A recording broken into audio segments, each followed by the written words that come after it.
My name is Helen Carter, and this is the story of the one morning I didn't cook breakfast after 32 years, and how I discovered my family had never really seen me at all.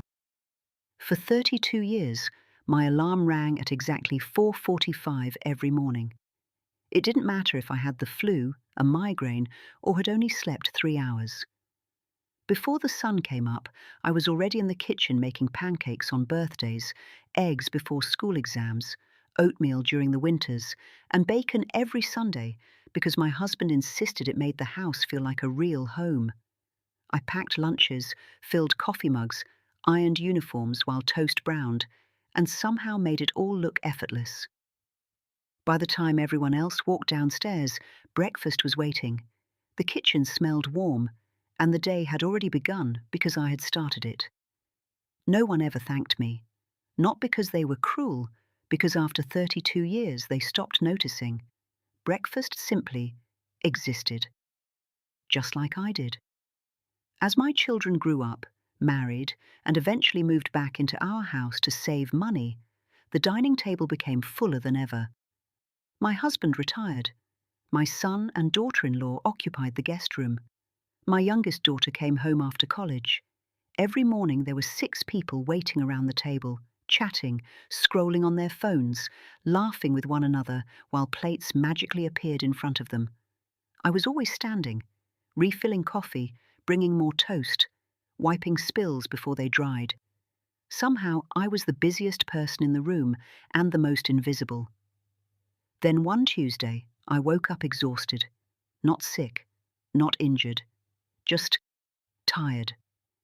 Tired in a way that sleep couldn't fix. For the first time in over 3 decades, I looked at the clock, turned off the alarm, and closed my eyes again. I told myself they were adults. Surely one morning without me wouldn't matter. I couldn't have been more wrong. I woke up 2 hours later to shouting. The smell of burnt toast drifted upstairs, followed by the sound of cabinet doors slamming and someone complaining that there were no clean frying pans. By the time I walked downstairs, the kitchen looked like it had survived a tornado. Eggs covered the stovetop. Coffee had overflowed onto the counter. Someone had dropped an entire carton of milk on the floor and simply left it there. My husband looked at me with disappointment instead of concern. My son glanced at his watch and complained that he was late for work. My daughter muttered that she'd had to leave without eating. No one asked why I hadn't come downstairs. No one asked if I was okay. Instead, my husband sighed and said something that stopped me cold. One simple job. And you couldn't even do that. One simple job. I stood there looking at the kitchen I'd spent 32 years keeping spotless. The meals, the birthdays, the holidays, the countless mornings I'd quietly sacrificed my own comfort so everyone else's day could begin a little easier, reduced to one simple job.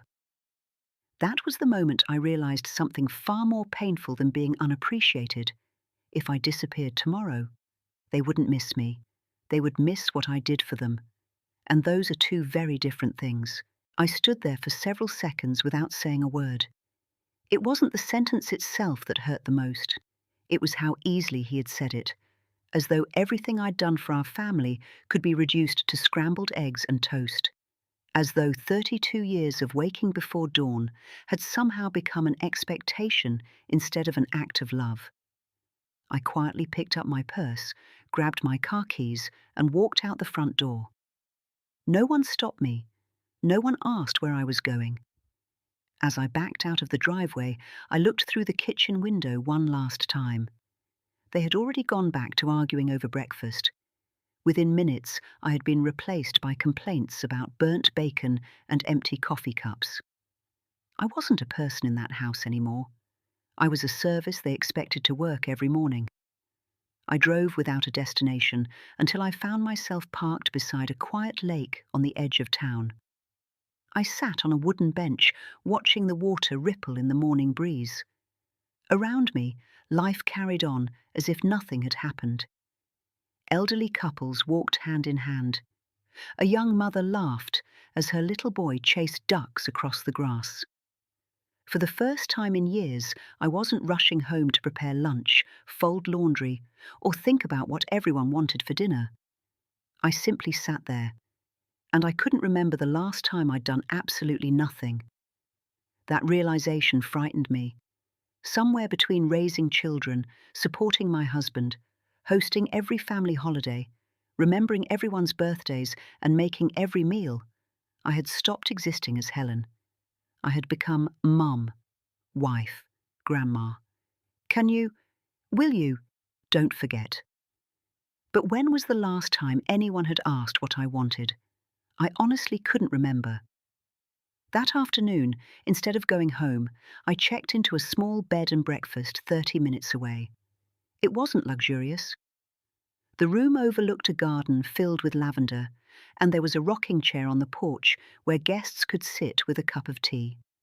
It was quiet, peacefully quiet. When I turned my phone on that evening, I had 23 missed calls. For a brief second, my heart warmed. Maybe they were worried. Maybe someone had finally realized how hurt I must have been. I opened the voicemails. The first was from my husband. "Helen, where are you? We can't find the grocery list." The second, "We're out of clean towels." The third, "Do you know where you keep the electric can opener?" My daughter. One message asked if I was safe. Not one message said they loved me. Not one person wondered why a woman who had never left home without telling anyone had suddenly disappeared. They didn't miss me. They missed their routine. I turned my phone off again and placed it inside the nightstand drawer. The next morning, I woke naturally to birds singing outside my window instead of an alarm clock. Downstairs, another guest was reading a novel while sipping coffee on the porch. The owner greeted me with a warm smile and asked if I'd like blueberry pancakes. For a moment, I almost laughed. Someone was making me breakfast. As I took my first bite, I felt tears filling my eyes. Not because the pancakes were extraordinary, but because I couldn't remember the last meal someone had prepared, simply because they wanted me to enjoy it. It felt strangely unfamiliar, to be taken care of. I stayed for 3 days. 3 days without cooking. 3 days without washing someone else's dishes. 3 days without hearing my name shouted from another room because someone couldn't find their socks. For the first time in decades, I finished an entire cup of coffee while it was still hot. On the fourth morning, I decided it was time to go home. Not because I missed the house, but because I needed to know whether my absence had changed anything. As I pulled into the driveway, I noticed something strange. The front lawn hadn't been mowed. The flower beds were full of weeds. Overflowing trash bags sat beside the garage. The windows I'd cleaned every Saturday were covered in fingerprints. The house looked tired, just like I had felt for years. When I unlocked the front door, an unpleasant smell greeted me.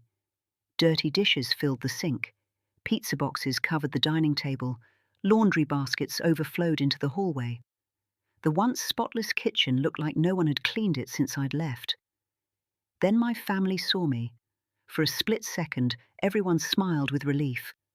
But that relief disappeared the moment they realized I wasn't carrying grocery bags. "Helen!" my husband exclaimed. "Thank goodness you're back." He walked toward me as though nothing had happened. "I've been starving." "Not? Are you okay?" "Not. We were worried sick. Just, I've been starving." Something inside me finally broke. Not dramatically. Not with tears. Quietly.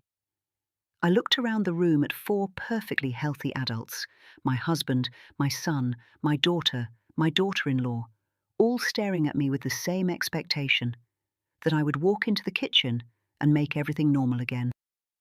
Instead, I smiled. "I've already eaten."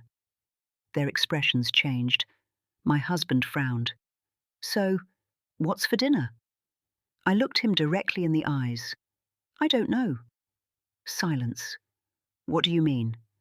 "I mean exactly what I said." I took off my coat and calmly sat down at the dining table. For 32 years, I've decided what's for breakfast.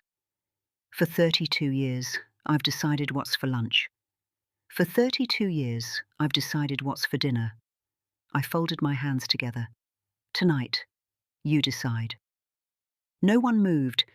It was as if I'd spoken a language they didn't understand. Finally, my son sighed. So, are you mad because of breakfast? I couldn't help but laugh. No, I'm heartbroken because breakfast was the only thing you noticed.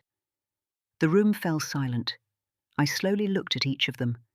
I disappeared for 3 days. You called because you couldn't find towels.